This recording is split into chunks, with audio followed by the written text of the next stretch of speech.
Bulletin کا باقاعدہ آغاز کریں اور سب سے پہلے آپ کو بتائیں کہ وزیر اعظم شہباز شریف کہتے ہیں ہمارا مشرقی ہمسایہ دہشت گردی کی کارروائیوں میں ملوث ہے۔ مسلح افواج کے افسروں و جوانوں نے لازوال قربانیاں دیں۔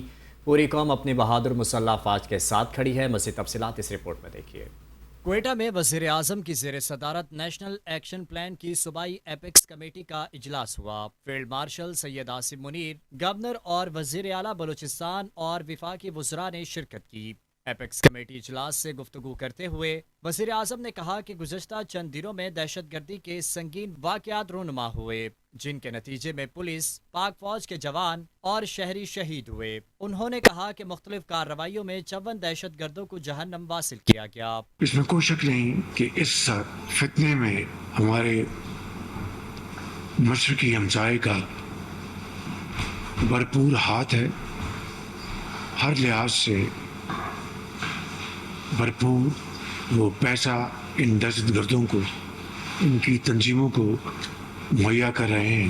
وزیر اعظم نے کہا کہ دہشت گرد افغان سرزمین استعمال کر رہے ہیں۔ پاکستان کا مشرقی ہمسایہ دہشت گردوں کو اسلحہ اور مالی معاونت فراہم کر رہا ہے۔ انہوں نے کہا کہ خیبر پختونخوا میں دہشت گردی کی کارروائیوں میں بھی خارجی عناصر ملوث ہیں۔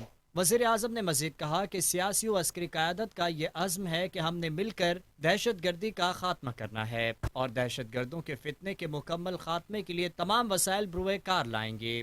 اور یہ ہمارے جو مخالفین جو ہیں، یہ دہشت گرد، یہ فتنہ الخوارج، ان کا جو مذموم عزائم وہ یہ ہیں کہ پاکستان کو اللہ تعالیٰ نے جو اتنی عزت عطا فرمائی ہے عالمی افق کے اوپر، وہ نہ صرف دشمنوں کو ہضم نہیں ہو رہی کہ کس طریقے سے ہم پاکستان کے لیے مشکلات پیدا کریں۔